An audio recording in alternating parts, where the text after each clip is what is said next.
Hello and welcome to another video review. This is Sanctum for PC. This is an interesting hybrid of first-person shooter and tower defense that was developed and published by Coffee Stain Studios in April of last year. And this was requested for reviewing, and to be honest with you, it's really one of the only two reasons I would play this game. The other being the free weekend that Steam gave out. So, you can thank both of those for my review on this, because I normally really hate tower defense. Just because I find them really boring.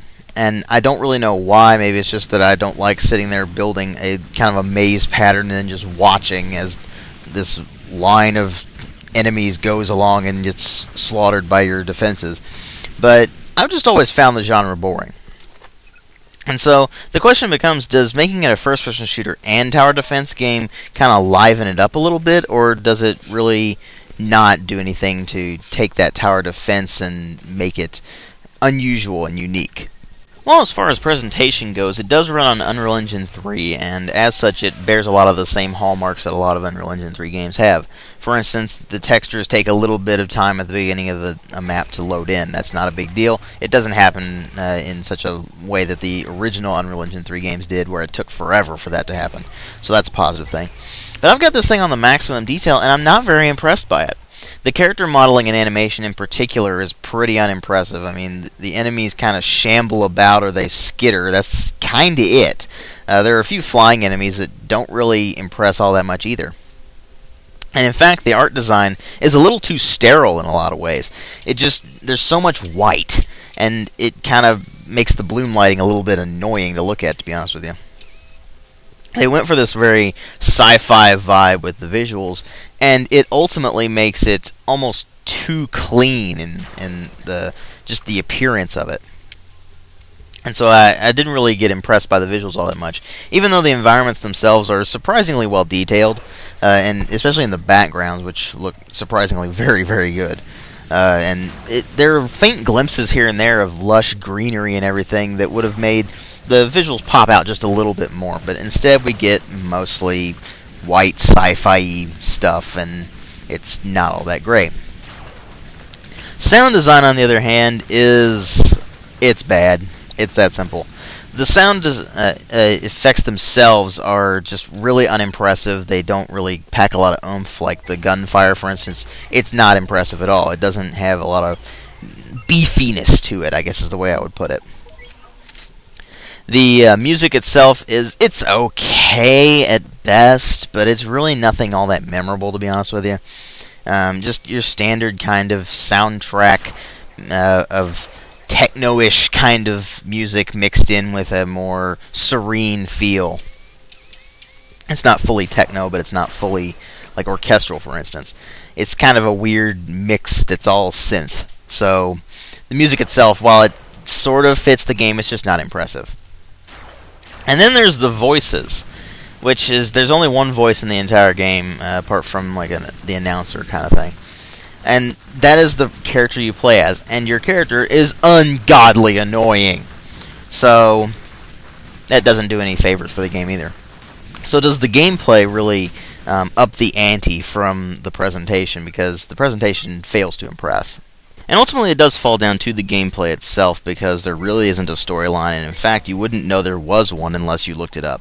They don't tell you anything in-game. So your basic setup is you play as someone named Sky who's trying to defend a town from alien invasion. That's it. That's all there is to it. So what about the gameplay? Well, it is a tower defense game, so the majority of the game is spent building towers. Usually in a maze-like pattern, so that you can stream your enemies through them and they can just get annihilated by all your towers. Now, when you build a tower, you actually have to build a block first. That costs you 2 resources, which you have a counter at the bottom, and sometimes it's a little hard to see it. But once you get used to it, it's fine. The heads-up display is a little bit small, so that kind of gets annoying. But you build these blocks, and then in those blocks you can build towers. Now, you can also build these things called slow fields, which are actually can be traversed. So you can build these along the path that the enemy is going along, and it will make them move slower. Makes sense, right? Well, there's also blocks you can build that will enhance your shots through them, and I'll get to that in a little bit. But it will make you do more damage and such, so that's kind of handy as well. But most of the game you're going to be spending all your resources with towers that do damage. And with these, there are several. You have your standard Gatling tower, a lightning tower, a laser tower, an anti-air tower, and then something else. I can't remember what it is. I think there's something else anyway. But there is one that, well, two of them I should say, that kind of slow down the enemy as well. You can build those as well. One of these is for anti-air purposes. It slows down air enemies, and that's kind of all you need to know. There are only two towers that will actually do damage to air enemies, and that's the anti-air and the I think it's Kairos. It's hard to tell with the font, but it could be Kalros as well. But it just sends up drones and slows them down. So there you go. But you build up these towers for most of the game. You can upgrade them all to level 6, and as you upgrade them, their capabilities will increase. They'll do more damage, that sort of thing. And ultimately, they make the game painfully easy, because you can literally just build up all the towers and just sit there and watch. And this thing is a first-person shooter and tower defense game. So they put in the ability to run around on the ground and actually shoot things. And in fact, when you're building towers, you actually go through and physically have to go up to the blocks themselves and build stuff on them. So that grows a little bit tedious, to be honest with you. It doesn't really add to the gameplay at all. You might as well just do that from the tactical view, or whatever they called it. I can't remember exactly off the top of my head. But it's basically you hit the button and it zooms out to an overhead view. They might as well have allowed you to build towers and such with that. But oh well. As long as you build a maze pattern in your maps, you're pretty much going to annihilate everything that they throw at you. So, yeah, it's pretty pathetic, to be honest with you. But anyway, they do give you the ability to run around on the ground, and you get to choose your weapons at the beginning. You can have up to 3 weapons in any given match. And these weapons have their own various abilities and such, like the rocket launcher, for instance. You can either just shoot rockets, or you can lock onto enemies and shoot multi-rockets at them, which is kind of a cool idea. You also get your standard assault gun, which is a basic assault rifle with a grenade launcher on it. A sniper rifle, pretty self-explanatory. A shotgun, which I didn't use that, I just didn't bother with it. And a freeze gun, which is kind of cool. It either can slow down enemies or it can freeze them outright. And each of these weapons doesn't use ammo. Instead, it basically uses up charge, and then once you empty it out, then you actually have to let the weapon recharge, which is a cool idea, but it doesn't really play out all that well.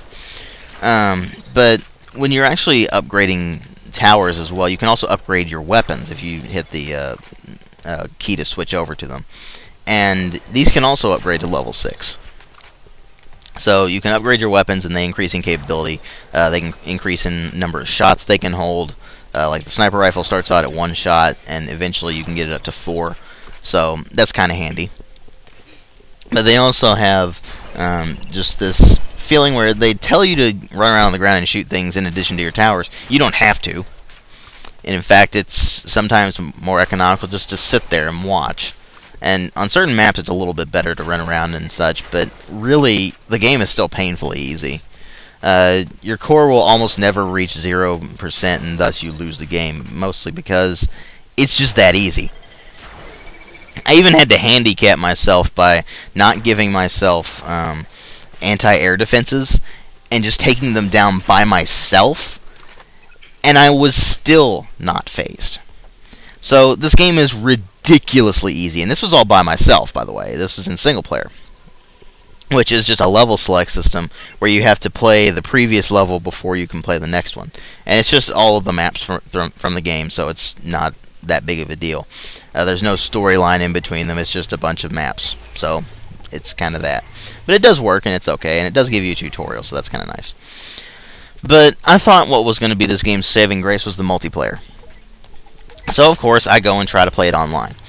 It is peer-to-peer, which I knew it was going to be kind of laggy going into this thing, but I didn't expect it to be completely unplayable. And I wondered why.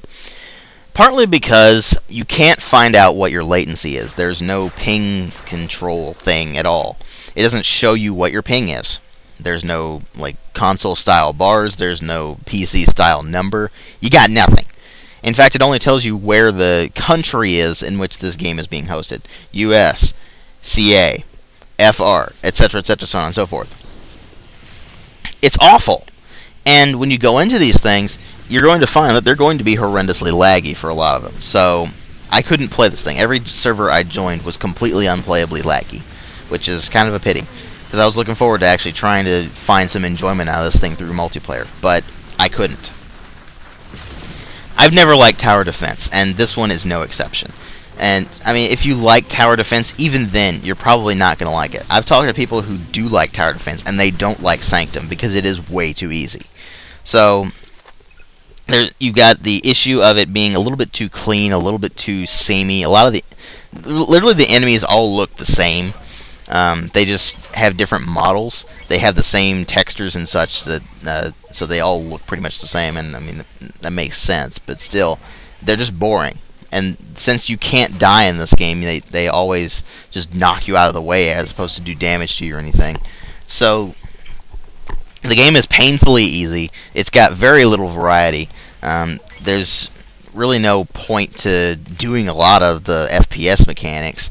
The online is unplayably laggy, and in addition, it has just a lack of features that are pretty much necessary for online gaming. And it's just not a fun game. There are better options for tower defense out there that are free in Flash, and in fact, that's where this genre belongs. It doesn't belong in stuff like this. Just because it doesn't work in stuff like this. It's just not fun. So ultimately, while I can't say that it's a terrible game in itself, I had no fun with it. And that's why it's getting a 1.5 out of 5. Thanks for watching.